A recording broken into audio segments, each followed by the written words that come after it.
तदादिपूर्वं यो वै वेदाहं च बृहणोति तस्मै दम्भदेवमात्मबुद्धिप्रकाशं मुमुक्षुर्वै शरणमहं प्रपद्ये। ओं नमो ब्रह्मादिभ्यो ब्रह्मविद्यासम्प्रदायकर्तृभ्यो वंशऋषिभ्यो महद्भ्यो नमो गुरुभ्यः।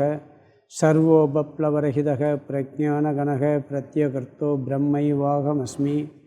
ओं ब्रह्मानन्दं परमसुखदं केवलं ज्ञानमूर्तिं द्वन्द्वातीतं गगनसदृशं तत्त्वमस्यादिलक्ष्यम् एकं नित्यं विमलमजलं सर्वदी साक्षिभूतं भावातीतं त्रिगुणरहितं सद्गुरुं तं नमामि। गुरुर्ब्रह्मा गुरुर्विष्णु गुरुर्देवो महेश्वरः गुरुसाक्षात् परं ब्रह्म तस्मै श्री गुरवे नमः। ओं सहना भवतु सहनौ भुनक्तु सह वीर्यं करवावहै तेजस्विनावधीतमस्तु मा विद्विषावहै।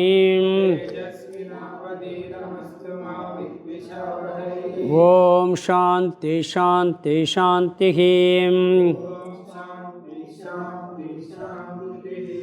नमः श्री शंकरानंद गुरुपादाम्बुजन्मने सविलासमहामोह ग्राहक्राशैककर्मणे। திருப்தி தீப பிரகரணம் 34வது ஸ்லோகம்.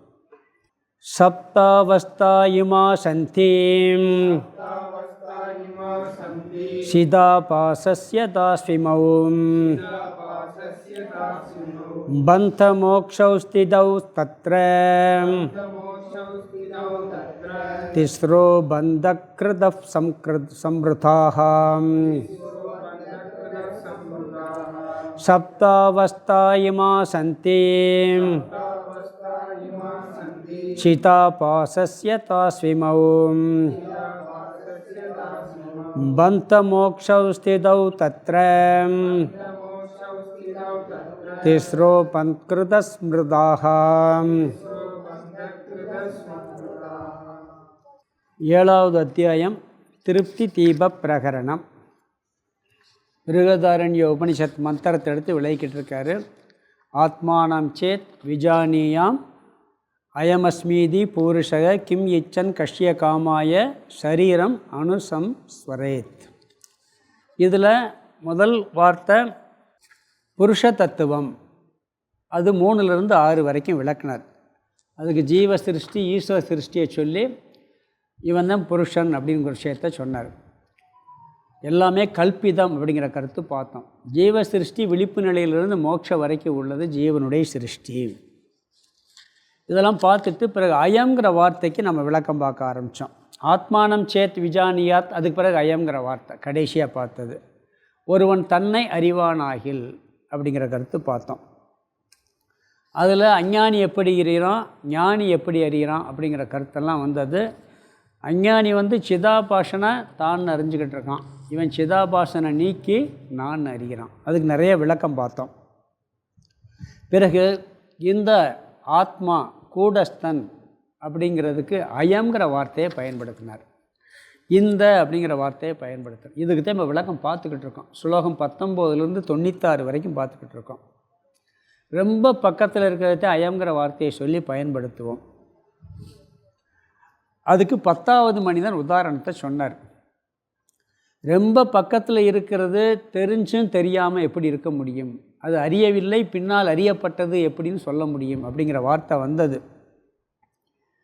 எப்பொழுதும் தெளிவாக விளங்குகின்ற ஒரு தத்துவம் விளங்காமல் எப்படி போகும், பிறகு விளங்காமல் இருந்து பிறகு எப்படி விளங்குது அப்படிங்கிற கேள்வி வரும்பொழுது இப்படியெல்லாம் இருக்குது, உலக அனுபவத்திலே இருக்குதுன்னு சொல்லி 10வது மனிதன் உதாரணத்தை சொன்னார். அந்த கதையெல்லாம் நம்ம பார்த்து முடித்தோம். 10வது ஆற்றை கடந்து வரும்போது 10 பேர் வந்தாச்சு. எண்ணிக்கையினுடைய தவறுனால தன்னை விட்டுட்டு எண்ணுனால 9 பேர் தான் இருக்காங்கன்னு தப்பாக நினச்சிக்கிட்டு இருக்கான். அப்போ இருக்கும் பொழுதே இல்லாமல் போயிடுது. அவனுக்கு இருக்குது, அருகாமையிலே இருக்கான், கூடவே இருக்கான். அப்போ அவனுக்கு இல்லாமல் போகுது, இல்லைன்னு நினச்சிக்கிட்டு இருக்கான், யாருன்னு தெரியலைங்கிறான்.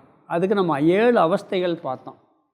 அறியாமை முதல்ல, அஜ்ஞானம்ங்கிற அவஸ்தை, பிறகு ஆவரணம், பிறகு விக்ஷேபம், பிறகு பரோட்ச ஞானம், அபரோக்ஷ ஞானம், சோக நிவர்த்தி, திருப்தி. இப்படி 7 அவஸ்தை அதிலேயே அடையுதுன்னு பார்த்தோம். இதில் இந்த 10வது மனிதன் விவகாரத்திலே 10வது மனிதன் இருக்கும் பொழுதே என்ன பண்ணுறான், அது இல்லைன்னு சொல்லி நினச்சிக்கிட்டு இருக்கான். எண்ணி பார்க்கும்போது இவனுக்கு அறியவில்லை, 10வது மனிதன் இருப்பதை அறியவில்லை. அப்படி அறியாமல் இருப்பது அறியாமை, முதல் அவஸ்தை. பிறகு இவன் என்ன பண்ணுறான், அதோடு நிற்கலை, அதை வெளிப்படுத்துகின்றான். 10வது மனிதன் இருந்தும் மறைக்கப்பட்டு விட்டது அறியாமையினால். மறைப்பதற்கு பேர் ஆவரணம். அந்த ஆவரணத்தை இங்கே என்ன சொல்கிறாருன்னா, அது 10வது மனிதன் இல்லை, விளங்கவில்லைன்னு வெளிப்படுத்துகிறான் பாருங்கள், அதை ஆவரணமாக சொல்கிறாருங்க, ஆவருத்தின்னு சொல்லி. அதை தொடர்ந்து அவனுக்கு சோகம் வருகிறது, துக்கம் வருகிறது, விக்ஷேபம் வருகிறது, துயரப்பட்டு கொண்டு அழுகிறது முதலிய எல்லாம் துயரம். அப்போ ஒரு பெரியவர் வர்றாரு, வந்து என்ன பண்ணுறாரு, என்ன சோகத்தெல்லாம் பார்த்த உடனே காணலேன்னு அழுகிறத பார்த்துட்டு உண்மையிலே இருக்கிறது அவர் புரிஞ்சுக்கிட்டார். அதுக்காக அவன் என்ன பண்ணுறாரு, 10வது மனிதன் இருக்கிறான்ப்பா, நீங்கள் துயரப்படாதீங்கன்னு சொல்கிறார்.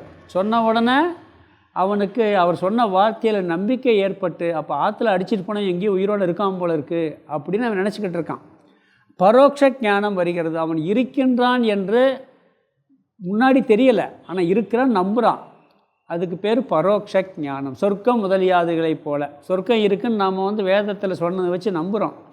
இது மாதிரி பெரியவர் சொல்கிறாரு 10வது மனிதன் இருக்கிறான்னு, அதை வச்சு பரோட்ச ஞானம் வருது. பிறகு அவர் எண்ணி காண்பித்த உடனே அது நான் தான் அப்படின்னு புரிஞ்சுக்கிறான். இந்த 9 பேர் எண்ணிட்டு 10வது ஆளாக இருக்கிறது நான் தான்ங்கிறத புரிக்கும் பொழுது அபரோக்ஷமாகவே அனுபவ ரீதியாகவே அறிகிறான். அப்பொழுது சோகம் போகிறது, அவனுக்கு திருப்தி அடைகிறான். இது நம்ம கதையில் பார்த்தோம். இது அப்படியே என்ன பண்ணார், ஆத்ம தத்துவத்தில் கொண்டு வந்தார். இங்கே 7 படிகளை ஆத்ம தத்துவத்தில், அதில் அறியாமை, ஆவரணம், விக்ஷேபம், துக்கம் மகிழுதல், திருப்தியை அடைதல், இவைகளை சிற்சுரூபமான நம்மிடத்தில் பொருத்த வேண்டும் சொல்லி வரிசையை அடிக்க சொல்லிட்டு முதல்ல அவஸ்தையான அறியாமையையும் அதற்கு காரணத்தையும் விளக்கினார். அறியாமையையும் அதற்கான காரணத்தையும் விளக்கினார். அறியாமை எப்பொழுதும் தானாகவே விளங்கி கொண்டிருக்கின்ற ஆத்ம தருவத்தை, தன்னுடைய சொரூபமாக இருக்கின்ற ஆத்ம தத்துவத்தை இவன் அறியாமல் இருப்பது அறியாமை. இப்பயும் விளங்கிக்கிட்டு இருக்கு, ஆனால் இருக்கிறது இவனுக்கு தெரியலை. 10வது மனிதன் கூடவே இருக்கான், அவனுக்கு தெரியலை. அப்படி தெரியாமல் இருப்பதற்கு பேர் அறியாமை. இங்கே அதற்கு காரணம் சொல்கிறாரு, சம்சாரத்தில் பற்றை உடையவனாக இருக்கின்றான். உலக விஷயங்களில் இவனுக்கு பற்று அதிகமாக இருக்கிறது, அதனால் இவனுக்கு அது வருகிறதுன்னு சொல்கிறார். பிறகு 2வது அவஸ்தை என்னன்னா ஆவரணம், 3வது அவஸ்தை விக்ஷேபம். இங்கே 2வது அவஸ்தை என்ன சொல்கிறாருன்னு சொன்னால், யாராவது எப்போ ஆத்மான்னு ஒரு தத்துவம் இருக்குது, கூடஸ்தன் ஒரு தத்துவம் இருக்குது, அழியாத ஒரு தத்துவம் இருக்குது அப்படின்னு சொல்லும் பொழுது இவன் அது எனக்கு விளங்கவில்லை, அப்படி ஒரு தத்துவம் இருக்கிறது எனக்கு விளங்கலை, அதனால் இல்லைன்னு அறியாமையின் விளைவாக, தன்னுடைய சொரூபத்தை மறைத்ததின் விளைவாக இவன் வெளிப்படுத்துகிறான் பாருங்க. அப்படி ஒரு தத்துவம் இருக்கிறது எனக்கு விளங்கலை, தெரியவும் இல்லை என்று வெளிப்படுத்துவதற்கு பேர் ஆவரணம். வெளிப்படுத்துவதோடு நின்றுட்டால் பிரச்சனை இல்லை. இவன் ஆத்மா அல்லாததை ஆத்மா நினச்சிட்டு தான் தான் செய்கின்றேன், தான் தான் அனுபவிக்கின்றேன் அப்படிங்கிற எண்ணம் இருக்குது பார்த்தீங்களா, இதுதான் விக்ஷேபங்கிறார். அனைத்து துயரத்துக்கும் காரணம், எல்லாத்துக்கும் நான் காரணம்னு நினச்சிக்கிட்டு இருக்கோம். நான் துக்கத்தை அனுபவிக்கிறது, சுகத்தை அனுபவிக்கிறதெல்லாம் நான் அப்படின்னு நினைக்கிறது, செயல் செய்கிறது செய்யாமல் இருக்கிறதெல்லாம் நான் நினைக்கிறது. கர்த்தா போக்தா, இந்த இரண்டையும் இவன் என்ன பண்ணுறான், தன்னை கர்த்தாவாகவும் போக்தாவாகவும் நினைப்பதனால்தான் சம்சாரமே உருவாகுது. இதற்கு பேர் விக்ஷேபம்ங்கிறார். இந்த விக்ஷேபத்தை ஜீவன் அடைகிறான். நான் கர்த்தா போக்தாவாக இருக்கிறேன் என்ற விக்ஷேபத்தை இவன் அடைகிறான். இது 3வது அவஸ்தை, தான்ட்டு இருக்குது. இதில் விளக்க போகிறாரு. இங்கே முதல்ல அறிமுகம் மட்டும் படுத்துகிறார், பிறகு அறியாமையை தனியாக விளக்குவார், ஒவ்வொன்றா விளக்கி கொண்டு போகிறார். பிறகு 4வது அவஸ்தை பரோட்ச ஞானம், 5வது அவஸ்தை அபரோக்ஷ ஞானம். கூடஸ்தான் இருக்கின்றான் என்ற இது போன்ற குருவின் உபதேசத்தின் மூலமாக ஒருத்தர் வந்து சொல்லிட்டார், நம்பிக்கைக்குரியவர், எப்பா நீ நினைக்கிறது தப்பு, அழியாத ஒரு தத்துவம் இருக்குது, அது நீ தான் அப்படின்னு சொல்லும் பொழுது, முதல்ல அழியாத ஒரு தத்துவம் இருக்குங்கிறார், கடவுள் இருக்கிறாருன்னு சொல்கிறார், பரம்பொருள் தத்துவம் இருக்குன்னு சொல்கிறார். அவர் வார்த்தையில் உனக்கு நம்பிக்கை இருக்குது, அதுக்கு சில காரணமும் சொல்கிறார். அப்பொழுது இவன் அப்படி ஒரு தத்துவம் இருக்கிறது என்ற நம்பிக்கையின் மூலமாக எங்கோ இருப்பதாக அறிவது பரோட்ச ஞானம். பரோட்சம் நான் தூரத்தில் இருக்கதா அறிஞ்சிக்கிட்டு இருக்கான். பிறகு அதை விசாரம் செய்யும்போது அது நான் என்று அறிவது அபரோக்ஷ ஞானம். இந்த பரோட்ச ஞானம் அபரோக்ஷ ஞானமாக மாறியவுடன் அவனுக்கு நான் செயலை செய்கின்றேன், நான் அனுபவிக்கின்றேன் என்பது முதலான துக்க கூட்டத்தை எல்லாம் விட்டு விடுகின்றான். அவனுக்கு அதனால் என்ன ஆகுது? துயரம் எல்லாம் நீங்கி விடுகின்றது. துயரம் நீங்கிட்டு சும்மா இருக்கலை, அவன் என்ன பண்ணுறான்? திருப்தியை அடைகின்றான். 6வது அவஸ்தை சோக நிவர்த்தி. எப்படி திருப்தி அடைகிறான்னா, செய்ய வேண்டியதெல்லாம் செய்து விட்டேன், அடையப்பட வேண்டிய அனைத்தும் அடையப்பட்டு விட்டது. இதில் திருப்தி வரும். நீங்கள் ஒரு செயல் செய்கிறீங்கன்னா அது நல்லா செஞ்சுட்டா நல்லா திருப்தியாக செஞ்சேன்னு சொல்லுவீங்க, இல்லாட்டி வராது. அறகுறையாக செஞ்சாலும் திருப்தி வராது. இவனுக்கு செய்யப்பட வேண்டியது எதுவுமே இல்லை என்று புரிந்துவிட்டான். அதனால் செய்யப்பட வேண்டியதெல்லாம் செய்து முடிக்கப்பட்டு விட்டது. சரி, எப்பயாவது ஒரு திருப்தி வேணும்னா என்ன வேணும்? ஏதாவது ஒன்று அடைஞ்சாத்தான் திருப்தி வரும். எனக்கு அடையாமல் இருக்குது, துக்கப்படுறேன், ஒரு ஏக்கம் இருக்குது, இது எனக்கு வேணுங்கிற எண்ணம் இருக்குது. இவனுக்கு அப்படி ஒன்றுமே இல்லை, ஏன்னா எல்லாத்தையும் அடைஞ்சிட்டானா. அடைய வேண்டியது ஒன்றுமே இல்லை என்ற எண்ணம் இவனுக்கு ஏற்பட்டதால் இவன் திருப்தியை அடைகின்றான். இது 7 அவஸ்தையை இன்ட்ரடக்ஷன் பண்ணி ஆத்மாவில் சொல்லிட்டு இன்னும் ஒவ்வொன்றா எடுத்து விளக்க போகிறார். 33வது ஸ்லோகத்தில் போன கிளாஸில் பார்க்கும்போது வரிசையாக சொன்னார். 7 அவஸ்தை என்னன்னு மட்டும் சொன்னார். அஞ்ஞானம், ஆவரணம், விக்ஷேபம், பரோட்ச ஞானம், அபரோக்ஷ ஞானம், சோகம் நீங்குதல்னு சொல்லிட்டு திருப்திக்கு ஒரு அடைமொழி கொடுத்தார். தடையின்றி இருக்கும் திருப்தி, பூரணத்துவம். உலகத்தில் நீங்கள் எதை அடைஞ்சாலும் சரி, ஒன்று அது அடையிறதுக்கு தடை வரும், இல்லை அடைஞ்ச பிறகு தடை வரும், இல்லாட்டி அடைஞ்சது திருப்பி போயிடும். ஒரு அறிவை பெற்றால் கூட இன்னொருத்தர் வந்து அந்த அறிவை மாற்றி விட்டு போயிடுவார், தப்புன்ட்டு போயிடுவார். இந்த அறிவு மாறவே மாறாது. இந்த திருப்திக்கு இடையூறு வராது, இது போகவும் போகாது. அதனால் தடையின்றி இருக்கக்கூடிய பூரணத்துவத்தை, அந்த திருப்தியை இவன் அடைகிறான்னு சொல்லி 33வது ஸ்லோகத்தில் நம்ம பார்த்து முடித்தோம். இப்போ 34வது ஸ்லோகம் பார்க்கணும். அதாவது நிரங்குஷா திருப்திக்கு, தங்கு தடையில்லாத பூரணமான திருப்தியை அடைகின்றான் அப்படிங்கிறார். இங்கே 7 அவஸ்தைகள் சொல்லியிருக்காரு. இந்த ஸ்லோகத்தில் இந்த 7 அவஸ்தையை விசாரம் சொன்னால் என்ன பலன் கிடைக்கும்? பிறகு இந்த 7 அவஸ்தையை 2ஆக பிரிக்கிறார், 3 + 4ன்னு பிரிக்கிறார். இந்த 3 வந்து பந்தத்தை உண்டு பண்ணக்கூடிய அவஸ்தை, மிச்ச 4 மோட்ச சம்பந்தப்பட்ட அவஸ்தை. அதை பின்னாடி சொல்ல போகிறார். இங்கே இந்த 3 அவஸ்தையை சொல்கிறார் முதல்ல. பிறகு இந்த 7 அவஸ்தைகளும் ஆத்மாவுக்கா சிதாபாசனுக்கா, சித்துக்கா சிதாபாசனுக்கான்னு ஒரு கேள்வி வருது.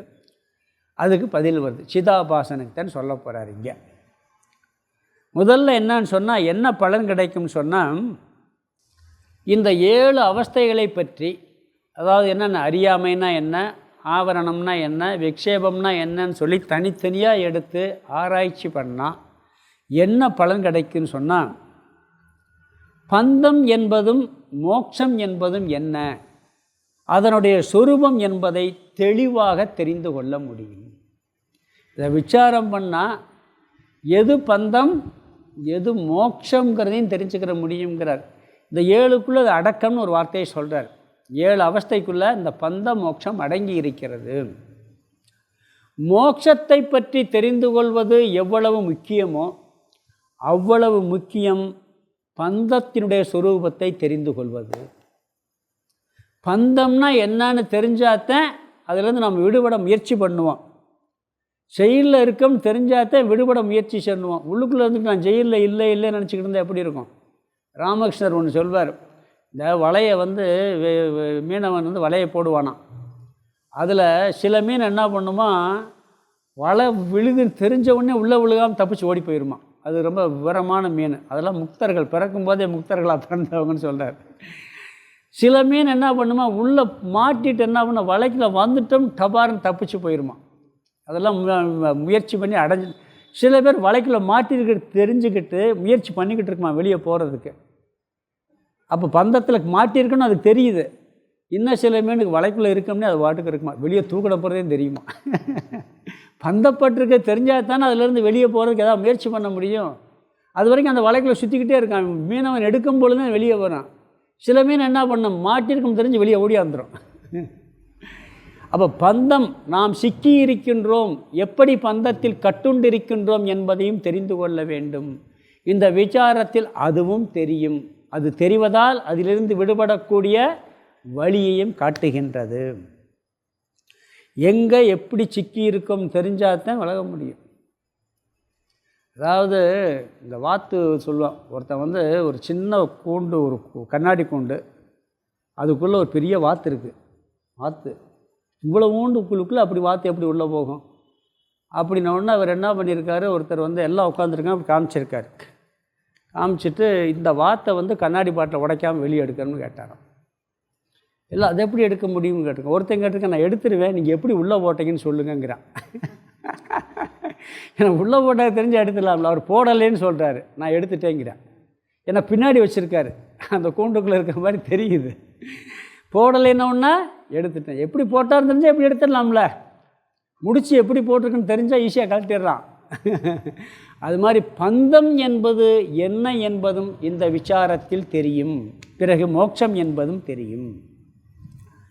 அதனால் அந்த பந்தம் மோட்சங்கிறது மொத்த 7 அவஸ்தைக்குள்ளே 3 அவஸ்தை பந்தம், மிச்சம் 4 அவஸ்தை மோட்ச சாதனம் மோட்சம். அதனால் இந்த 7 விசாரம் பண்ணால் இதுக்குள்ளேயே பந்தஸ்வரூபம் மோட்சஸ்வரூபம் அடங்கி விடுகிறது. அதை சொல்கிறார் முதல் வரியில். கடைசி வார்த்தை 2வது வரியில் முதல் பகுதி. கடைசி வார்த்தை முதல் தாசுகு இவைகளுக்குள். 2வது வரியில் முதல் பகுதி இமவு பந்த மோக்ஷ ஸ்திதவு. இந்த 7 அவஸ்தைகளுக்குள், தாசுன்னா இவைகளுக்குள், கடைசி வார்த்தை முதல் வரியில். இமவு பந்த மோக்ஷ ஸ்திதவ், இந்த பந்தமும் மோட்சமும் அடங்கி இருக்கின்றன. முதல்ல இந்த 7 அவஸ்தைக்குள்ளே என்ன இருக்குது, பந்தம் இருக்குது, மோட்சம் இருக்குது. அதனால் அதை விசாரம் பண்ணால் என்ன பலன் கிடைக்கும், பந்தத்தை பற்றியும் தெரிஞ்சுக்கிறலாம், மோட்சத்தை பற்றியும் தெரிந்து கொள்ளலாம். பந்த சுரூபத்தை சரியாக புரிஞ்சுக்கிறாம மோட்சத்துக்கு வர முடியாது. அப்படி புரிஞ்சுக்கிறாத காரணத்தினால தான் யோக மதத்தவர்கள்லாம் தவறான கருத்தை வச்சுக்கிட்டு இருக்காங்க. அவங்க பந்தத்துக்கு காரணம் மனம்னு நினச்சிக்கிட்டு இருக்காங்க. அதனால் மனமே இல்லாமல் பண்ணிட்டோம்னு சொன்னால் நம்மளுக்கு மோட்சம் கிடச்சிரும். மனம்தான் சம்சார காரணம், எண்ணமே இல்லாமல் பண்ணிவிட்டால் மோட்சம் கிடைத்து விடும் சொல்லி மனதை அழிப்பதற்கு முயற்சி பண்ணுறாங்க. அந்த மனசில் தான் மோட்சம் கிடைக்குங்கிறதையும் புரிகிறதில்ல. அந்த மனசில் தான் தத்துவத்தை புரிய முடியுங்கிறது தெரிகிறதில்ல. ஏன்னா பந்த ஸ்வரூபம் மனம்னு தப்பாக புரிஞ்சுக்கிட்டாங்க. உண்மையிலே பந்த ஸ்வரூபம் என்னன்னு பார்க்கணும், தெரிஞ்சுக்கிட்டாதான் விடுபட முடியும். மனசு அப்படி பார்த்தா நம்ம தினந்தோறும் மோட்சத்துக்கு போகிறோம். மனம் மட்டும் நல்ல தூக்கத்தில் மனசே இல்லாமல் தான் இருக்கும், ஒன்றிக்கிட்டே இருக்குது, அப்போ சந்தோஷமாக தான் இருக்கும். அது மாதிரி மனதை அழிக்கிறதுன்னு சொல்லி சமாதி நிலைக்கு போவாங்க. திருப்பி மனசு வந்துடுமா இல்லையா? நீ விவகாரம்னு ஆரம்பித்தா மனசு வந்துடும். அந்த மனசை விவகாரத்தில் இருக்கும் பொழுது நான் மனம் அல்லன்னு புரிஞ்சுக்கிறது தான் உண்மையான மோட்சம்.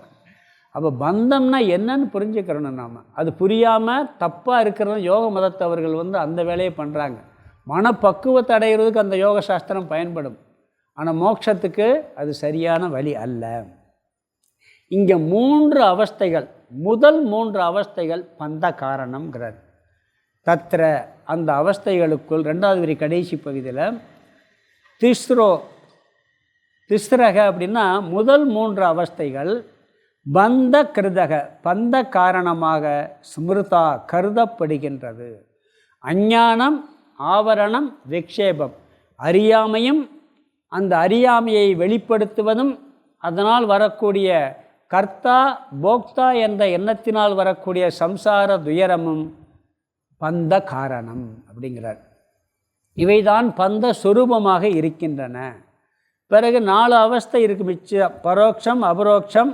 இதில் பரோட்ச ஞானமும் அபரோக்ஷ ஞானமும் மோட்சத்தை அடைய சாதனைகள். சோக நிவர்த்தி திருப்திங்கிறது சாத்தியம், அதுதான் பலன். இது 2 நாளும் மோட்சத்துக்கு வந்துடும். முதல் 3 இதுக்கு வந்துடும். இந்த 4 பற்றி பின்னாடி சொல்ல போகிறார். இங்கே முதல்ல 3 பற்றி விளக்குறார். அறியாமைனா என்ன, ஆவரணம்னா என்ன, விக்ஷேபம்னா என்னன்னு விளக்க போகிறார். இங்கே இந்த 4 அவஸ்தையை பற்றி இங்கே சொல்லலை. இந்த 3 அவஸ்தைகள் பந்த காரணம் அப்படின்னு மட்டும் சொல்கிறார். பந்த சொரூபம் பந்த காரணத்துக்கு இந்த 3 நிலை தான். அறியாமையில் இருப்பது ஒரு காரணம், அதை வெளிப்படுத்துவது ஒரு காரணம், அதிலிருந்து விளைவாக வரக்கூடிய கர்த்தா போக்தா என்ற இந்த இன்ப துன்பத்தில் உழல்வது சம்சாரம், இதுதான் பந்த காரணம் அப்படிங்கிறார். இதில் அஞ்ஞானம்ங்கிறது அறியாமைங்கிறது காரண ரூபம், ஆவரணமும் விக்ஷேபமும் காரிய ரூபம். ஒரு காரணத்திலிருந்தே காரியம் வரும். தங்கம் காரணம், நகை காரியம். பொதுவாக காரண காரியத்தை புரிஞ்சுக்கணும். எது காரணம் எது காரியம்னு புரிஞ்சுக்கணும். இப்போ மண்ணு காரணம்பம் பானை காரியம்னு ஒரு இடத்துல சொல்லுவோம். இங்கே எல்லாத்துக்கும் காரணம் அறியாமை, அதனுடைய வெளிப்பாடு ஆவரணமும் விக்ஷேபமும். வார்த்தைகள்லாம் கொஞ்சம் மாறியாக இருக்கும். என்னடா தேவையில்லாமல் புது புது வார்த்தையாக வருது, ஒன்றும் புரியலை. இந்த சாஸ்திரம் பஞ்சதசி உபனிஷத்தெல்லாம் இந்த மாதிரி வார்த்தைகள் நிறையா பயன்படுத்துவாங்க. திருப்பி திருப்பி கேட்கும்போது தான் புரியும். இந்த காரண காரியம் சொன்னாலே தூக்கம் வந்துடும். ஆரம்பத்தில் நீங்கள் வேதாந்த கிளாஸில் காரண காரியம், அது என்ன காரணம் காரியம், அந்த வார்த்தையே ஒரு மாதிரியாக இருக்கும், ஒரு புரியாமல் ஒரு மாதிரியாக இருக்கும், என்னமோ மாதிரி இருக்கேன். பானை காரணம், பானை காரியம், மண்ணு காரணம் சொன்னால் கூட புரியாது. எதிலிருந்து ஒன்று வந்தால் அது எதிலிருந்து வருதோ அது காரணம், வந்தது காரியம். அப்பா அம்மா காரணம்னா குழந்தைகள் காரியம், அப்படித்தான். ஒன்று இதில் கடவுள் காரணம், இதெல்லாம் உலகமெல்லாம் காரியம். அந்த காரண காரிய தத்துவம் புரியணும். அஞ்ஞானம் காரணம், ஆவரணமும் விக்ஷேபமும் அதனுடைய காரியம் விளைவு அப்படிங்கிறார். இந்த அவஸ்தைகளுக்கெல்லாம் ஆத்மாவுக்கா சித்துக்கா சிதாபாசனுக்கான்னு ஒரு கேள்வி வருது. பந்தப்படுறது ஆத்மாவா, மோட்சம் அடைகிறது ஆத்மாவா அப்படின்னு கேட்டால் ஆத்மா பந்தப்பட்டதும் இல்லை, மோட்சம் அடைஞ்சதும் இல்லை. அப்புறம் எதுனா சிதாபாசன், சூக்ஷ்ம சரீரத்தில் பிரதிபிம்பிக்கின்ற ஆத்மாவினுடைய பிரதிபிம்ப சைதன்யம் இருக்கே, அதுதான் உயிர் தத்துவம் சொல்கிறோம். அது உடலில் வெளிப்படுது. இந்த உடல், ஸ்தூல உடல், சூக்ஷ்ம உடல், அந்த சூக்ஷ்ம உடலில் பிரதிபிம்பிக்கின்ற சைதன்ய தத்துவம், இதுதான் பந்தத்துக்கும் காரணம், மோட்சமும் அதில் தான் வருது. சிதாபாசனுக்கு தேனே ஒழிய சித்துக்கு கிடையாது. பந்தம் மோட்சமெல்லாம் சிதாபாசன் தான் அடைகின்றது. அது எங்கே இருக்குன்னு சொல்லும் பொழுது தான் சொல்கிறார், சிதாபாசனிடம் இருக்கிறது. அது முதல் வரி முதல் பகுதியில் சொல்கிறார். சப்த அவஸ்தாகா இமாகா, இந்த 7 அவஸ்தைகள் சந்தி சிதாபாசஸ்ய, சிதாபாசனுக்கு இருக்கின்றது. சிதாபாசஸ்ய சந்தி, சிதாபாசனுக்கு இருக்கின்றது. இந்த சிதாபாசன் என்பது அந்தக்கரணத்தில் பிரதிபிம்பிக்கின்ற சித்தினுடைய ஆத்மாவினுடைய பிரதிபிம்ப சைதன்யம். அது தெரியும், திருப்பி திருப்பி ஞாபகம் வச்சுக்கணும். அந்தக்கரணங்கிறது மனம், புத்தி, சித்தம், அகங்காரம்னு ஒரு சூக்ஷ்ம சரீரம் இருக்குது. அதில் பிரதிபிம்பிக்கின்ற ஆத்மாவினுடைய பிரதிபிம்ப சைதன்யம் சிதாபாசன்னு பேர். அதில் பிரதிபிம்பிக்கிறதுனால தான் அது உணர்வுமயமாக இருக்குது. எப்பொழுதுமே அந்த கரணத்தையும் சிதாபாசனையும் பிரிக்கவே முடியாது. அதாவது அந்த மனம்னு இருந்தால் அங்கே சிதாபாசன் இருக்கும். ஏன்னா கண்ணாடி இருக்குது, சூரியன் எங்கே சூரியன் இருக்க இடத்துல கண்ணாடி எங்கே கொண்டு போனாலும் கண்ணாடியில் சூரியனுடைய பிம்பம் இருக்கத்தான் செய்யும். சூரியன் இல்லாத இடம் இருந்து கண்ணாடியை கொண்டு போனால் பிரதிபிம்பிக்காது. சூரியன் இல்லாத இடத்துல கண்ணாடியை கொண்டு போகிறாங்க, சூரியனுடைய பிம்பம் தெரியுமா? தெரியாது. சூரியன் இருக்கிற இடத்துல கண்ணாடி எங்கே கொண்டு போனாலும் கண்ணாடியில் சூரியன் ரூபம் தெரியத்தான் செய்யும். சூரியன் இல்லாத நேரம் கூட இருக்குது. ஆத்மா இல்லாத இடம் எங்கேயாவது இருக்கா? சொர்க்கத்தில் ஆத்மா இல்லையா? நரகத்தில் ஆத்மா இல்லையா? பிரம்மலோகத்தில் ஆத்மா இல்லையா? அப்போ இந்த சூக்ஷ்ம சரீரம் அங்கே போனாலும் எப்படி இருக்கும்? அந்த ஆத்மாவுடைய பிரதிபிம்பத்தோடு இருக்குது. அதுதான் உயிர் தத்துவம், அந்த உணர்வு தத்துவம். அது இருந்தால் தான் அந்த மனமே வேலை செய்யும். அந்த உணர்வு இல்லாட்டி இதுவும் ஜடம் ஆயிரும். ரெண்டையும் பிரிக்க முடியாது. சிதாபாசன் இல்லாத மனமும் இல்லை, மனம் இல்லாத சிதாபாசனும் இல்லை. கண்ணாடி இல்லாமல் பிரதிபிம்பமே தெரியாது, இருக்காதில்ல? அது மாதிரி மனம் இல்லாட்டி அங்கே பிரதிபிம்ப சைதன்யமே இல்லை. அதுதான் இந்த 7 அவஸ்தைகளும் வருகின்றது. பந்தமும் மோட்சமும் அதில்தான் வருகின்றது. அந்த கரணம் இல்லாமல் சிதாபாசன் இருக்காது. எல்லாம் அந்த சிதாபாசனை சார்ந்தது தான். மோட்சம் அடைவதும் திருப்தியை அடைவதும் சோக நிவர்த்தியும் சோகப்பட்டதும் எல்லாமே எங்கே? மனசில் தானே படுறோம். மனசில் உணர்வாக இருக்கும்போது சோகம் வருது, உணர்வு இல்லாட்டி சோகமும் வராது. அந்த உணர்வு என்ன? சிதாபாசனுடைய தன்மை தான் மனசு உணர்வுமயமாக இருக்குது. அதில் தான் சோகம் வருது, சோக நிவர்த்தி அதில் தான் வருது. துக்கமும் மகிழ்ச்சியும் எங்கே வருது? இதில் வருது. பெர்மனண்ட் மகிழ்ச்சியை கொண்டு வந்தால் மோட்சம், டெம்பரவரி மகிழ்ச்சியை கொண்டு வந்தால் சம்சாரம். இதுதான் உண்மை, பந்தம்னு அர்த்தம். அதனால் வித்யாரண்யர் என்ன சொல்கிறாரு? இதெல்லாம் ஆத்மாவிடம் கிடையாது, சிதாபாசனிடம்தான் என்கிறார். இதை இன்னும் தெளிவாக வித்யாரண்யர் விசாரம் செய்ய இருக்கிறார். நம்ம அங்கங்கே போய் பார்க்க போகிறோம். சொல்லிக்கிட்டே வர்றார். முதல்ல கொஞ்சம் அவஸ்தையை அறிமுகப்படுத்தினார், பிறகு அறியாமை அவஸ்தையை பிறகு டெவலப் பண்ணுறார்.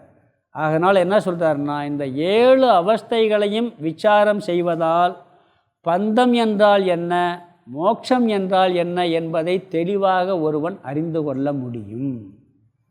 அப்படி அறிஞ்சாத்தான் பந்தத்திலிருந்து மோட்சத்திற்கு வர முடியும்.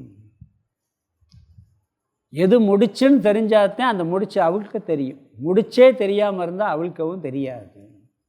இந்த ரெண்டையும் அறியக்கூடிய வாய்ப்பு இந்த 7 அவஸ்தைகளை தனித்தனியாக எடுத்து விசாரம் செய்வதால் கிடைக்கிறது. இந்த 7 அவஸ்தையை 2ஆக பிரித்து முதல் 3 அவஸ்தை பந்த காரணம் என்றும் பந்த சொரூபம் என்றும் சொல்கின்றார். மற்ற 4 அவஸ்தையை பின்னாடி சொல்ல போகிறார், அதை அங்கே பார்க்கலாம், இங்கே சொல்லலை. 3ஆவதாக இந்த 7 அவஸ்தை எங்கே உட்கார்ந்துருக்குன்னா ஆத்மாவிடம் அல்ல, சிதாபாசனிடம். சித்திடம் அல்ல, சிதாபாசனிடம். இந்த 3 கருத்து இங்கே வருது. 35ஆவது ஸ்லோகத்தில் அஞ்ஞான அவஸ்தையை விளக்க போகிறார். கடைசி 4 அவஸ்தையில் மோட்ச அவஸ்தையை விளக்கும் போது தான் பரோட்ச ஞானம் அபரோட்ச ஞானம்லாம் வரும். அதை பற்றிய விளக்கம் தான் ரொம்ப விரிவாக இங்கே விளக்க போகிறார். இங்கே 7 அவஸ்தைகள் இருக்கிற இடம் சிதாபாசன். பந்தமும் மோட்சமும் இதுக்குள்ளே வந்துடுது. முதல் 3 அவஸ்தை பந்த காரணம் பந்த ஸ்வரூபம். இது அறிமுகப்படுத்திட்டு அடுத்த ஸ்லோகத்தில் ஒவ்வொன்றா சொல்ல போகிறார். ஒரு ஸ்லோகத்தில் அஞ்ஞானம், ஒரு ஸ்லோகத்தில் ஆவரணம், ஒரு ஸ்லோகத்தில் விக்ஷேபத்தை சொல்லி விக்ஷேபம் சொன்ன பிறகு நிறைய கொஸ்டின் பண்ணுவான் பூர்வபக்ஷி. நிறைய சந்தேகம் வர ஆரம்பிக்கும். பிறகு அந்த சந்தேகத்தை எழுப்பி பிறகு விளக்கம் சொல்லுவார். பிறகு அதுக்கு பிறகு மிச்ச 4 அவஸ்தைக்கு போக போகிறார். நீ தெளிவாக இப்போ ஓரளவுக்கு அறிமுகப்படுத்திட்டார் அறியாமைன்னா என்னன்ட்டு, ஆவரணம்னா என்னன்னு அறிமுகப்படுத்திட்டார். 10வது மனிதன் கதையிலேயே அறிமுகப்படுத்திட்டார், ஆத்மாவிலே அறிமுகப்படுத்திட்டார். இன்னும் என்ன பண்ணார்? அறியாமையை தனித்தனியாக விளக்க போகிறார். கொஞ்சம் விளக்கி பிறகு திருப்பி இன்னொருக்கா விளக்குவார். இப்படி இந்த அத்தியாயத்தில் தெளிவாக விளக்கி பந்தத்தையும் மோட்சத்தையும் விளக்கி துக்கத்தை நீக்கி திருப்தியை கொடுக்க போகிறார். பார்க்க போகிறோம் நம்ம. இப்போ 34 ஸ்லோகம் அர்த்தத்தை பார்த்துடலாம். சப்தாவஸ்தா இமாகா சந்தி. இமாகா இந்த சப்தா அவஸ்தா, சப்தான்னா 7 சப்தம், 7 ஸ்வரங்கள்னு சொல்கிறோம். சப்தா அவஸ்தா 7 அவஸ்தைகள். சந்தி சிதாபாசஸ்ய, சிதாபாசஸ்ய சந்தி, சிதாபாசனுக்கு சந்தினா இருக்கின்றது, சிதாபாசனுக்கு இருக்கின்றது. 7 அவஸ்தைகளும் இந்த 7 அவஸ்தைகளும் எங்கே இருக்குது? சிதாபாசனுக்கு இருக்குது. அப்போ என்ன அர்த்தம்? சித்துக்கு இல்லைன்னு அர்த்தம், ஆத்மாவுக்கு இல்லை. அடுத்தது கடைசி வார்த்தை தாசு இமவ். அதை பிரித்தோம்னா தாசு இமவ், தாஸ் இமவுன்னு இருக்குது. தாசு இமவ், தாசுன இவைகளுக்குள் இமவ் பந்த மோக்ஷவ். இந்த பந்தமும் மோட்சமும், ரெண்டாவது வரி முதல் வார்த்தை பந்த மோக்ஷவுனா பந்தமும் மோட்சமும், இமவுனா இந்த பந்தமும் மோட்சமும் ஸ்திதௌ அடங்கி உள்ளன. இந்த 7 அவஸ்தைக்குள்ளதும் பந்த மோட்சம் அடங்கிருச்சு. முதல் 3 அவஸ்தை பந்தம், பின்னாடி மோட்சம். பிறகு தத்ர அவைகளுக்குள் ஸ்திரக மூன்றும், இந்த முதல் 3 அவஸ்தைகளும் பந்த கிருதக பந்த காரணமாக அல்லது பந்தத்தை உண்டு பண்ணுபவைகளாக ஸ்மிருதாக கருதப்படுகின்றன. முதல் 3 அவஸ்தை பந்தத்தை உண்டு பண்ணுபவைகளாக கருதப்படுகின்றன அல்லது சொல்லப்படுகின்றன. அடுத்து 35வது ஸ்லோகத்தில் அஞ்ஞான அவஸ்தையை விளக்க போகிறார், படிக்கலாம். 35 படிக்கலாம். ந ஜானாமித்யுதாசீன வியவஹாரஸ்ய காரணம் விசார பிராகபாவேன யுக்தமஜ்ஞானமீரிதம். ந ஜானாமித்யுதாசீன வியவஹாரஸ்ய காரணம் விசார பிராகபாவேன யுக்தமஜ்ஞானமீரிதம். இங்கே முதல் அவஸ்தையான அறியாமை அஞ்ஞானம், அதை விளக்குகின்றார். அதை இங்கே 3 விதத்தில் விளக்கிறார். அஞ்ஞானத்துக்கு 3 டெஃபினிஷன் கொடுக்குறார். அஞ்ஞானம்னா என்ன அப்படிங்கிறதுக்கு 3 விளக்கம் கொடுக்குறார். அஞ்ஞானம்னா பொதுவாக என்னன்னா ந ஜானாமி, தெரியவில்லை என்ற அனுபவ ஸ்வரூபம். ஒன்று தெரியலைன்னு என்ன அர்த்தம்? அதை பற்றி அறியாமல் அவனுக்கு இருக்குன்னு அர்த்தம். ஏதோ எங்கே தெரியலேன்னு நம்ம சொல்கிறோமோ அங்கே அஞ்ஞானம் இருக்கிறது. நீ ஒன்று தெரியலேன்னு சொன்னால் அஞ்ஞானம். எனக்கு அஞ்ஞானம் இருப்பதே தெரியலைன்னாலும் அஞ்ஞானம் தான். எனக்கு அஞ்ஞானம் இருப்பதே தெரியலைனாலும் அஞ்ஞானம் தான். அது அறிவு இருப்பதும் தெரியவில்லை, அறிவு இல்லை என்பதும் தெரியவில்லை அப்படின்னாலும் அறியாமை தான். சில பேருக்கு தெரியுங்கிறது தெரியும், சில பேருக்கு தெரியுங்கிறதே தெரியாது, சில பேருக்கு தெரியாதுங்கிறதே தெரியாது. அது ரொம்ப டேஞ்சர். தெரியாதுன்னு தெரியாது, ரொம்ப டேஞ்சர். தெரியுங்கிறது தெரியாமல் இருந்தால் கூட பிரச்சனை இல்லை, தெரியாதுங்கிறது தெரிஞ்சுன்னா கொஞ்சம் அறிவு. அது எனக்கு தெரியாதுங்கிற அறிவு இருக்கா இல்லையா? தெரியாதுங்கிறது தெரியும். பொதுவாக தெரியாது, அறியவில்லை என்பது முதல்ல அறியாமைக்கு என்ன சொல்லுவான்? எனக்கு அறியவில்லைன்னு நீ எந்த இடத்துல சொல்கிறியோ அதுக்கு பேர் அறியாமை. ஒன்றை தெரியவில்லை, அறிந்து கொள்ளவில்லைன்னு சொன்னாலே அதுக்கு பேர் அஞ்ஞானம், அறியவில்லை. பிறகு 2வது விளக்கம் என்ன சொல்கிறேன்னா உதாசீன வியவகாரஸ்ய காரணம். உதாசீன வியவகாரம், கண்டுகொள்ளாமல் இருத்தல் அறியாமைக்கு இன்னொரு லட்சணம் சொல்கிறார். எங்கே அறியாமல் இருக்கோ அப்போ கண்டுக்கிற மாட்டோம். இது எப்படின்னா பொதுவாக சொல்லுவோம், அவன் என்னை கண்டுக்கிறவே மாட்டேங்கிறான். நம்மளுக்கு கவலை அங்கே தான் வரும். நம்ம ஒரு இடத்துக்கு முக்கியமான இடத்துக்கு போகிறோம், அங்கே நம்மளை ஒருத்தர் கண்டுக்கிறவே இல்லைன்னு வச்சுக்க, நம்மளுக்கு கோவம் வருமா வராதா? ஏன் அவன் கண்டுக்கிறது தெரியுமா? நம்மளை பற்றி தெரியலை, நம்மளை பற்றி சரியாக தெரிஞ்சுக்கிறல. நம்ம ஒருத்தர் முக்கியமான விஐபியாக இருக்கார், வர்றாரு. ஒரு சயின்டிஸ்ட்டு கூட போனான். ஒரு சயின்டிஸ்ட்டு ஒரு ஃபங்க்ஷனுக்கு அவருக்கு தான் விழா. அங்கே போகிற உள்ளே விட மாட்டேன்ட்டான், உள்ளே வாட்ச்மேன் விடவே மாட்டேன்ட்டான். அவரை கண்டுக்கிறல் யார் போயின்னு துரத்தி விட்டான். பிறகு போய் வாடகைக்கு கோட்டு சுட்டெலாம் போட்டு நீட்டாக வந்திருக்கார், உள்ளே விட்டுட்டான். உள்ளே விட்டோன்னு போய் அவருக்கு மரியாதையெல்லாம் பண்ணிருக்காங்க. வெயிட் பண்ணுங்கன்னாரான். கோட்டு சுட்டெலாம் கழுத்தி அதுக்கு போட சொன்னாரான் மாலையெல்லாம். ஏன்னா அவரை பற்றி அவனுக்கு தெரியலை. அவனுக்கு கோட்டு சுடுத்து அறியாமைன்னு எங்கேயும் காரணம். ஒருத்தரை கண்டுக்கிறாமல் இருக்கிறோம்னா அங்கே அறியாமை இருக்குதுன்னு அர்த்தம். ஆத்மாவை கண்டுக்கிறல, உதாசீனப்படுத்துதல். அப்போ அறியாமையுடைய இன்னொரு சொரூபம் என்ன? உதாசீனம், கண்டுகொள்ளாமல் இருப்பது. நம் மனம் கூடஸ்த சைதன்யத்தை, உண்மையான ஆத்மஸ்வரூபத்தை, ஆனந்த ஸ்வரூபத்தை, கடவுள் ஸ்வரூபத்தை கண்டுகொள்ளாமல் இருக்கிறது. சொன்னால் யாராவது கண்டுக்கிறாங்களா? உனக்கு பெரிய ஆனந்த ஸ்வரூபம் பண்ண காதில் வாங்கிறதே கிடையாது. கண்டுகொள்ளாமல் இருத்தல், உதாசீனமாக இருத்தல். அறியாமையினுடைய இன்னொரு லட்சணம் என்ன? அறியாமை இருந்தால் கண்டுக்கிற மாட்டோம். எங்கே கண்டுக்கிறாமல் இருக்கீங்களோ அங்கே அறியாமல் இருக்கிறது. இந்த கண்டுகொள்ளாமல் இருப்பது தான் அஞ்ஞானத்தின் விளைவு. ஆத்மாவை கண்டுக்கிறாமல் இருக்கோம், அதனால தான் அஞ்ஞானம்னு சொல்கிறோம். நம்மளை யாரோ ஒருத்தர் பார்க்க வர்றாரு, அவர் யாருன்னே தெரியலை, அப்போ நம்ம என்ன பண்ணுவோம்? கண்டுக்கிற மாட்டோம். அப்புறம் விசாரிப்பான், நான் தான் அவர்னு சொன்ன உடனே அப்போ நீங்களா, வாங்க உட்காருங்கன்னு சொல்லி அவருக்கு எல்லா முக்கியத்துவம் கொடுக்க ஆரம்பிச்சிருவான். அதுக்கு முன்னாடி ஏன் அவரை கண்டுக்கிறல? அறியாமை, அவரை பற்றிய அறியாமை. திருநெல்வேலியில் அந்த சாரதா காலேஜில் ஒரு ஃபங்க்ஷன், ஒரு சிறப்பு பேச்சாளர், எல்லாம் வெயிட் பண்ணிக்கிட்டு இருக்காங்க ஸ்டூடெண்ட்ஸ் எல்லாம். நான் அவருக்கு வர்றதுக்காக வெயிட் பண்ணி, நான் சாமி வந்தால் கூப்பிடுவாங்கங்கிறார். வெளியே நான் இந்த ஆஃபீஸில் உட்காந்து ஒருத்தர் வந்தார்.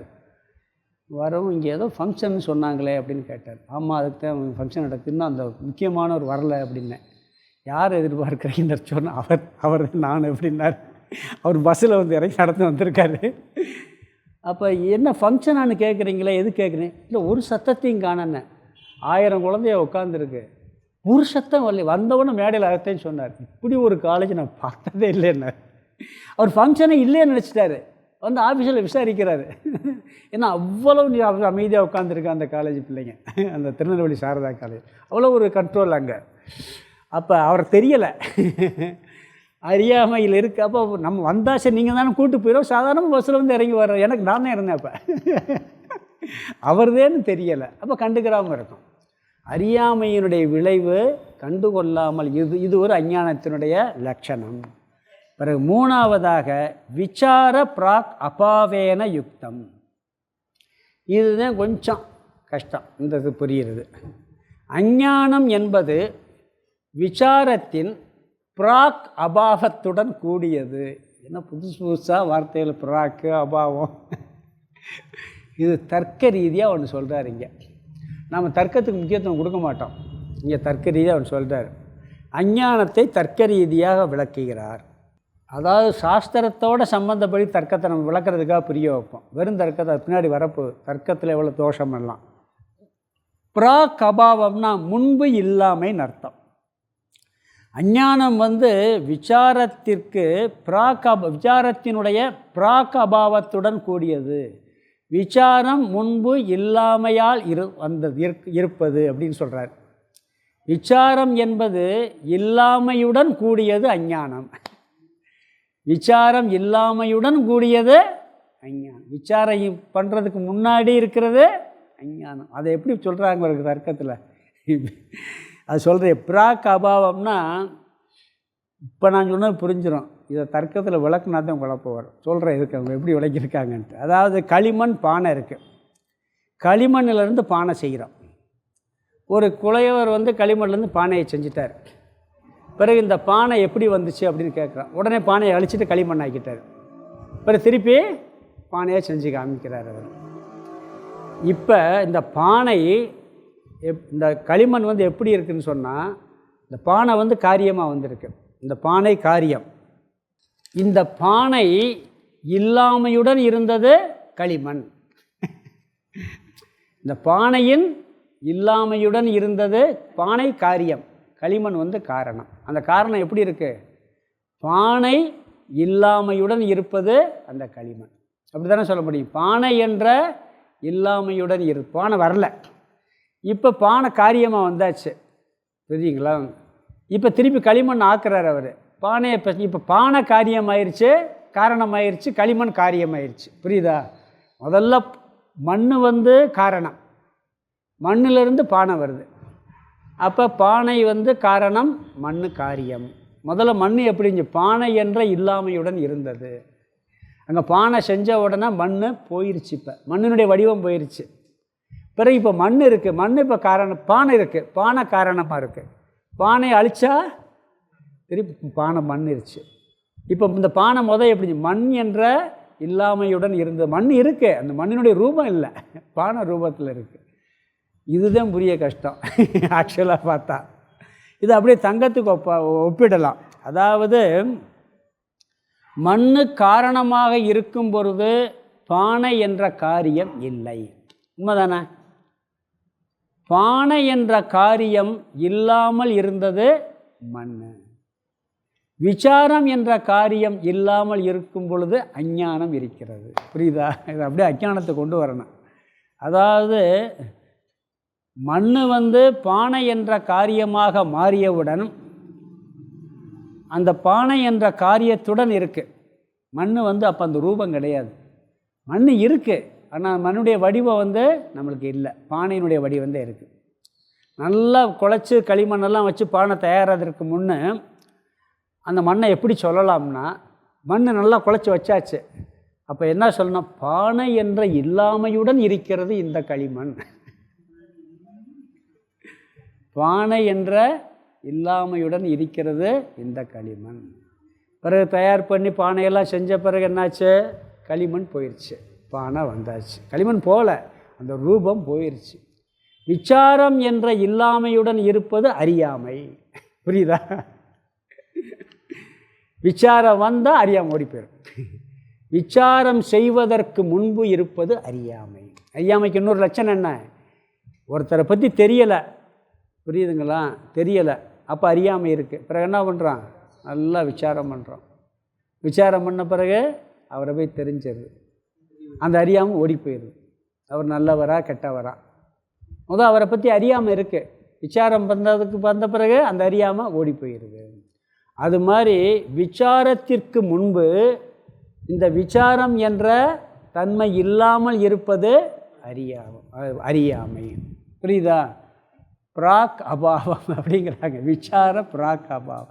இதெல்லாம் தர்க்கத்தில் பார்த்திங்கன்னா புத்தி அப்படியே தீட்டி இப்படி அப்படி சுற்றி கித்தி கொண்டு வந்து சொல்லுவாங்க. அது புரிகிறதுக்காக சொல்கிறோம்னு சொல்லி இருக்கிறதையும் குழப்பி விட்டுறது மாதிரியோட சில நேரம் ஆகி போயிடும். அதனால் பின்னாடி இதில் வருது, இந்த ஸ்லோகத்திலே வரப்போகுது. தர்க்கத்துக்கு எவ்வளோ முக்கியத்துவம் கொடுக்கணுமோ அவ்வளோதான் கொடுக்கணும். நம்மளுக்கு சாஸ்திரம்தான் பிரமாணம். அனுமானம் தர்க்க பிரமாணம் சாஸ்திரத்தை புரிஞ்சுக்கிறதுக்கு பயன்படுத்தலாம். சுருக்கமாக சொன்னால் களிமண்ணிடத்தில் இப்பொழுது பானை இல்லை என்பது காரணமான களிமண் காரியமான பானையின் இல்லாமையுடன் இருப்பது. புரியுதா? பிராக் அபாவத்துடன் கூடியது. பானையின் இல்லாமை பிராக் அபாவம். முன்பு இல்லாமை. பானை முன்பு இல்லாமல் இருந்துச்சு. இதில் களிமண்ணில் விசாரம் பண்ணி பானை வந்தவுடனே களிமண் போயிடுச்சு. அப்படி அறியாமை. அறியாமை என்பது விசாரத்திற்கு முன்பு, விசாரம் என்றது விசாரம் இல்லாததற்கு முன்பு இருப்பது அறியாமை. புரியுதா? இது அஞ்ஞானத்தோடு ஒப்பிட்டு சொல்கிறாருங்க. களிமண்ணை நீக்கணும்னா பானை செய்யணும். களிமண்ணை நீக்கணும், களிமண்ணை இல்லாமல் பண்ணுறதில்ல. களிமண்ணுடைய அந்த வடிவத்தை மாற்றணும்னா என்ன செய்யணும்? உடனே அந்த தத்துவத்துக்கு வந்துடக்கூடாது. களிமண் ஆதாரம் அது என்றைக்கு மாறாதுங்கிறதுக்கு வரக்கூடாதுங்க. இந்த உதாரணம் வேறு. களிமண் என்ற காரணத்தை நீக்க பானை என்ற காரியம் வர வேண்டும். அஞ்ஞானத்தை நீக்க விசாரம் என்ற காரியம் செய்ய வேண்டும். புரியுதா? அப்போ விசாரம் செய்யாத வரைக்கும் இருப்பது என்ன? அஞ்ஞானம். அஞ்ஞான லட்சணம் என்ன? விசாரத்திற்கு முன்பு இருப்பது. அந்த விசாரமும் தப்பாக விசாரம் பண்ணால் அஞ்ஞானம் போகாது. அதை அடுத்து சொல்ல போகிறார். அதையும் சொல்ல போகிறார். தப்பான வழியில் விசாரம் பண்ணோம்னா அஞ்ஞானம் போகாது. அது அடுத்து வரப்போகுது, பார்ப்பாத. அப்போ விசாரம் செய்தால் அஞ்ஞானம் இல்லாமல் போய்விடும். ஆகவே விசாரத்தின் இல்லாமை இருக்கும் வரை, விசாரம் இல்லாதது வரை அஞ்ஞானம் இருக்கும். விசாரம் வந்தால் அஞ்ஞானம் இருக்காது. அப்போ அஞ்ஞானத்தின் சொரூபம் என்ன? அஞ்ஞானம் இருக்க காரணம் என்னென்னா விசாரம் இல்லாமை தான். விசாரம் செய்யாததில் தான் அஞ்ஞானம் இருக்கிறது. யாரையுமே ஒருத்தரை பார்த்த உடனே அவரை பற்றி அறியாமைதான் இருக்கும். எப்படி தெரியும் நம்மளுக்கு? நல்லா விசாரம் பண்ணி பார்த்தா தான் அவர் நல்லவரா கெட்டவரா எப்படிப்பட்டவரெலாம் தெரியும். அதுக்கு முன்னாடி அவரை பற்றியே அறியாமை தான் இருக்குது. அது மாதிரி இந்த அறியாமை என்பது விசாரத்திற்கு முன்பு இருப்பது. அதைத்தான் நீங்கள் தர்க்க ரீதியாக சொல்கிறார். விசார பிராக் அபாவேன யுக்தம். விசாரத்தின் இல்லாமையுடன் கூடியது அஞ்ஞானம். காரணம் அஞ்ஞானம், காரியம் விசாரம். காரியம் வந்தவுடன் காரணம் காணாமல் போய்விடுகிறது. அதுவரை காரியத்தின் இல்லாமையுடன் இருக்கிறதுன்னு சொல்கிறோம். இதை வித்யாயன் சொல்கிற கருத்து என்னன்னா, அஞ்ஞானத்தை நீக்குவதற்கு ஒரே மார்க்கம் விசாரம் சொல்கிறார். இந்த அஞ்ஞானத்தை அறிமுகப்படுத்தும் பொழுது அஞ்ஞானத்தின் இல்லாமையுடன் கூடியது, விசாரத்தின் இல்லாமையுடன் கூடியது அஞ்ஞானம் சொன்னாலே என்ன அர்த்தம்? இந்த அஞ்ஞானத்தை நீக்கணும்னா விசாரம் பண்ணித்தான் ஆகணும். இதுதான் அஞ்ஞானம் ஈரிதம். இவ்விதம் அறியாமையின் லட்சணம் சாஸ்திரத்தில் சொல்லப்படுகிறது அப்படிங்கிறார். புரியுதா? இப்போ 3 லட்சணம் கொடுத்துட்டார். இங்கே ஸ்லோகத்துக்கு அர்த்தம் பார்த்துடலாம். இங்கே அறியாமையை பற்றி 3 லட்சணம் சொல்லியிருக்கார். ஸ்லோகத்தை பார்க்கும்போது ந ஜானாமி, நான்கிறத சேர்த்து நான் அறியவில்லை அல்லது எனக்கு தெரியவில்லை. இதி என்ற அனுபவ ஸ்வரூபம். முதல்ல இது தெரியவில்லை, நான் அறியவில்லைங்கிறது ஃபஸ்ட்டு ஸ்வரூபம். இதி என்ற அனுபவ ஸ்வரூபம்னு சேர்த்துக்கணும். அனுபவ ஸ்வரூபம். அடுத்தது உதாசீன, கண்டுகொள்ளாமல் இருக்கும். வியவகாரஸ்ய, விவகாரத்திற்கு. காரணமாயும். முதல்ல எனக்கு தெரியலை, நான் அறியலைன்னு சொல்கிறது அஞ்ஞானத்தினுடைய முதல் தன்மை. ரெண்டாவது, கண்டுகொள்ளாமல் இருந்தால் அங்கே அறியாமல் இருக்குன்னு அர்த்தம். கண்டுகொள்ளாமல் இருக்கக்கூடிய விவகாரத்திற்கு காரணமாக இருப்பது அறியாமை. உதாசீன வியவகாரஸ்ய காரணம். பிறகு 3வது விசார பிராக் அபாவேன. பிராக்னா முன்பு, விசாரன்னா விசாரத்தின், அபாவேன இல்லாமையுடன், யுக்தம் கூடியிருப்பது. அபாவேன யுக்தம், அதாவது முன்பு விசாரத்தின் இல்லாமையுடன் கூடியிருப்பது அஞ்ஞானம். புரியுதா? விசாரம் பண்ணுறதுக்கு முன்னாடி இருக்கக்கூடியது அறியாமை. தெரியங்களேன்னு சொல்கிறது, அறியவில்லைன்னு சொல்கிறது அஞ்ஞானம். அடுத்தது உதாசீனமாக ஒரு இடத்துல இருக்கிறோம்னா அங்கே அறியாமை இருக்குன்னு அர்த்தம். உதாசீனம் என்ற விவகாரம் பண்ணுறோம் பார்த்தீங்களா, அந்த விவகாரத்துக்கு காரணமாக இருக்கிறது. 3வது விசாரத்தின் இல்லாமையுடன் இருப்பது. விசாரத்திற்கு முன்பு இருப்பது அறியாமை. தெளிவான விசாரம் வந்த பிறகு இந்த அறியாமை போய்விடும். அறியாமைக்கு 3 சொரூபம் சொல்லிட்டார். அறியவில்லை, தெரியவில்லை என்ற அனுபவமும், உதாசீனனாக இருக்கக்கூடிய விவகாரத்திற்கு காரணமாக இருப்பதும், விசாரம் என்ற தன்மை பண்பதற்கு முன்பு இருக்கக்கூடியதும் அறியாமை. இது அறியாமையினுடைய லட்சணம். அடுத்தது 36. இங்கே ஆவருத்தி, ஆவரணத்துடைய லட்சணத்தை சொல்ல போகிறார். அமார்க்கேன விசாரியாத நாஸ்தீம் நோபாதி சேத்யசௌம் விபரீதவ்ய விகிருதிஹீம் ஆவருத்தே காரியமிஷ்யதே. அமார்க்கேன விசாரியத நாஸ்தி நோபாதி சேத்யசௌம் விபரீதவ்ய ஹிருதிஹீம்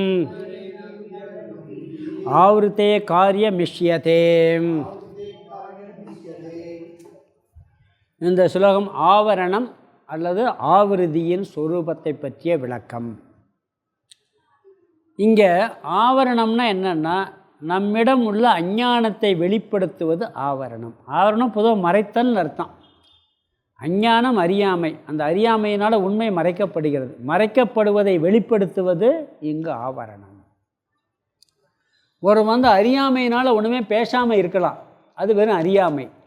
ஆனால் ஒரு சூழ்நிலை வரும் பொழுது அந்த அறியாமையை வெளிப்படுத்துகிறான் பாருங்கள், அதுக்கு பேர் ஆவருத்தி, ஆவரணம்.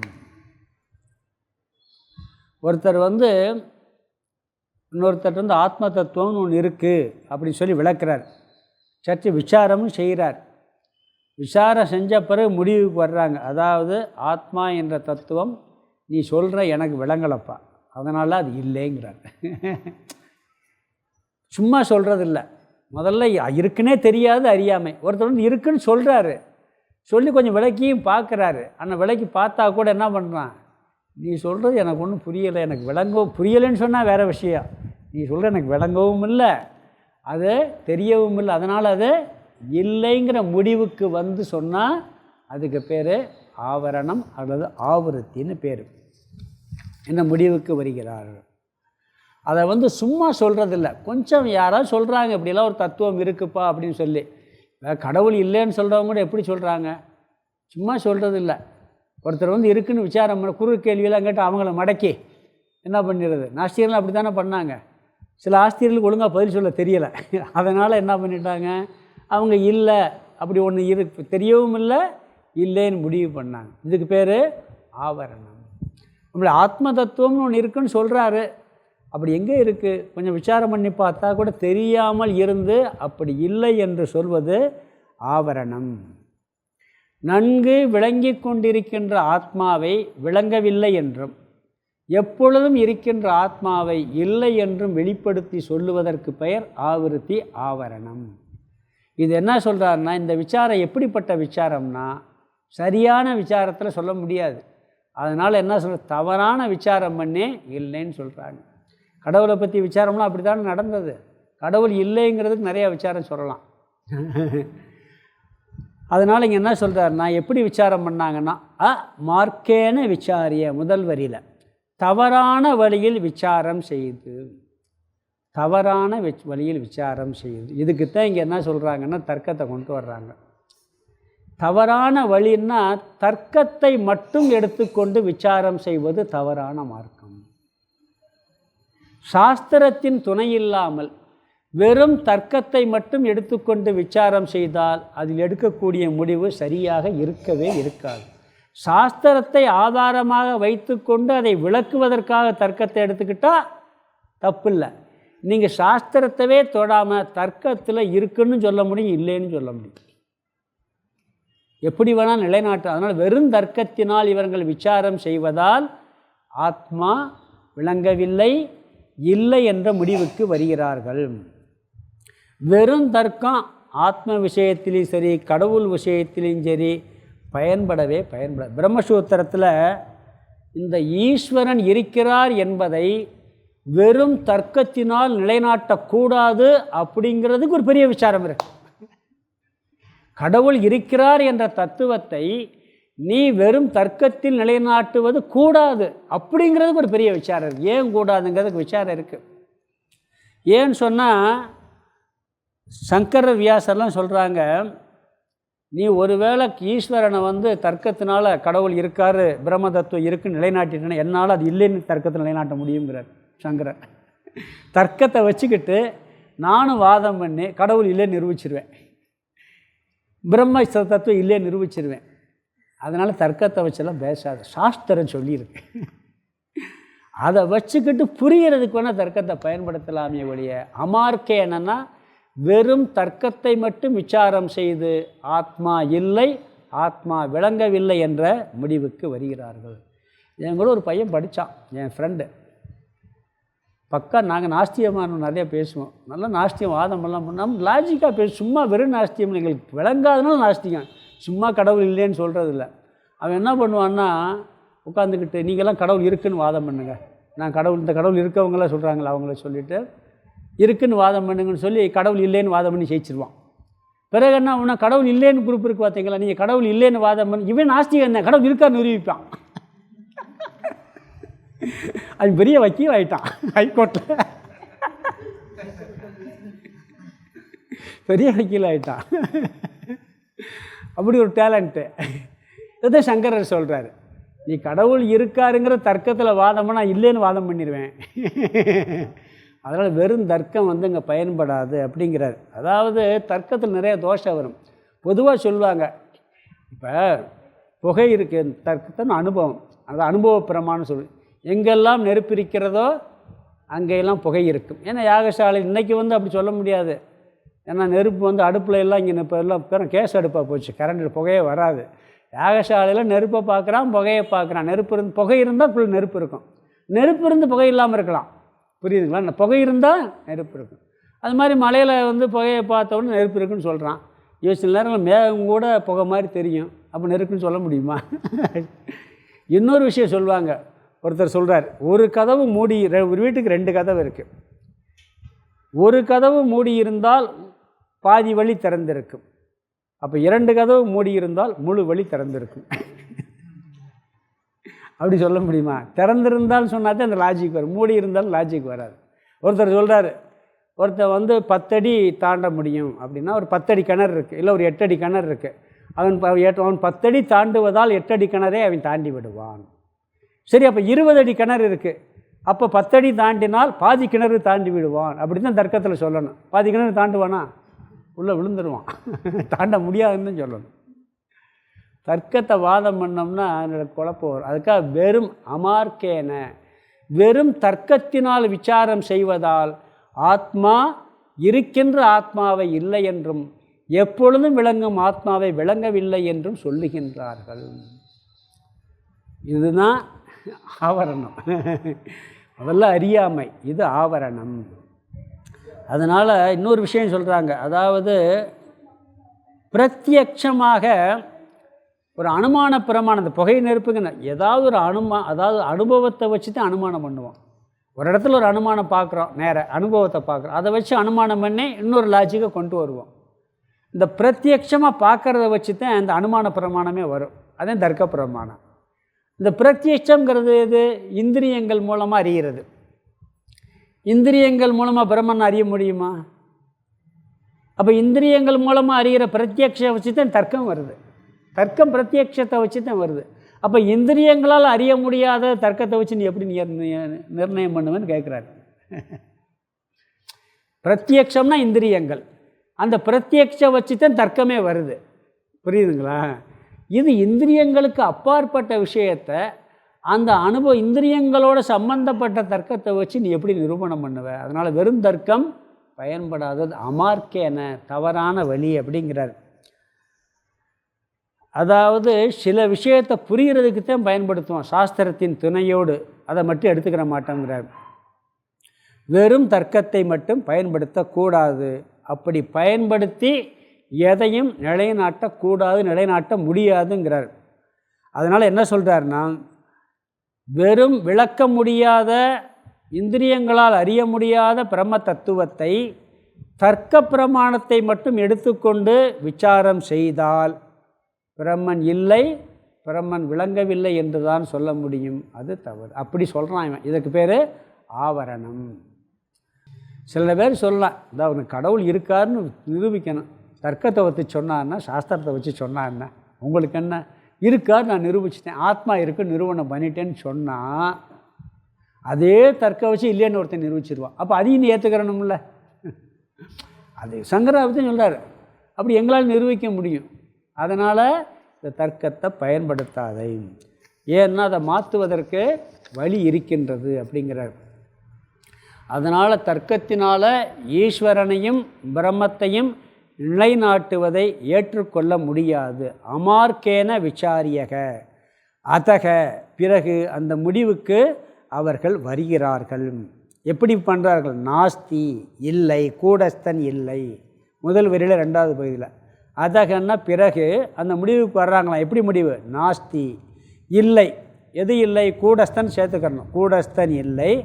நோ பாதி ச இது, அது கண்டிப்பாக விளங்கவும் இல்லை என்று. இவ்விதம் இது விபரீதமான விவகாரத்தின் மூலமாக இந்த ஆவரணம் என்ற காரியம் வருகிறது. அதை இங்கே சொல்கிற அஷவு விபரீத வியவஹிருதேகே, இந்த விபரீதமான விவகாரம், அதாவது இந்த விபரீதமான விவகாரம் ஆத்மாவுக்கு சொல்கிறாங்க. இருக்கக்கூடிய ஆத்மாவை விபரீதமாக இல்லை என்றும், விளங்கி கொண்டிருக்கின்ற ஆத்மாவை விபரீதமாக விளங்கவில்லை என்ற விவகாரம் இவர்களுக்கு ஏற்படுகிறது. இதுக்கு பெயர் ஆவரணம், ஆவிருத்தி. ரெண்டாவது வரி கடைசி வார்த்தை ஆவிருத்தேகே காரியமிஷ்யதே, ஆவரணத்தின் காரியம், அதாவது இது ஆவரணத்தின் காரியமாக, ஆவரணத்தின் விளைவாக ஏற்றுக்கொள்ளப்படுகிறது. இதுதான் ஆவரணத்தின் விளைவு அப்படிங்கிறார். இங்கே ஆவரணத்தை விளக்கிட்டார். அதுக்கு காரணம் என்ன? ஃபஸ்ட்டு அறியாமை தான் காரணம். அஞ்ஞானத்தை விசாரம் செஞ்சு நீக்கலான்னு முதல்ல சொன்னார். விசாரம் செஞ்சீங்க, நீக்க முடிஞ்சிருக்கா? தப்பாக விசாரம் பண்ண நீக்க முடியாது. அஞ்ஞானத்தை நீக்கிறதுக்கு பதிலாக என்ன வந்துருச்சு? ஆவரணம் வந்துருச்சு.